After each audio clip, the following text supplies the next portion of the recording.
Bu da növbəti əl işimiz.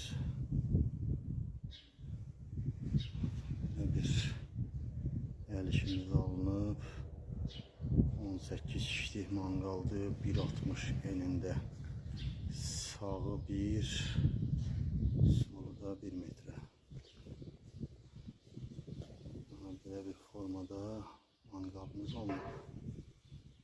Kərpicdəki İran kərpici ilə dişmişik. Yəni bu aşağı tərəfi yaşdır. Abrabot gelib yumuşam. Ona görə biraz sarımtılı aldım. Amma yuxarı görürsünüz açıq rəngdədir. Yəni çox gözəl kərpicdir. İşlədənlər bilir də yəqin ki. Görürsünüz yuxarı tərəfi açıq rəngdədir. Bax, belənçi olur kərpic.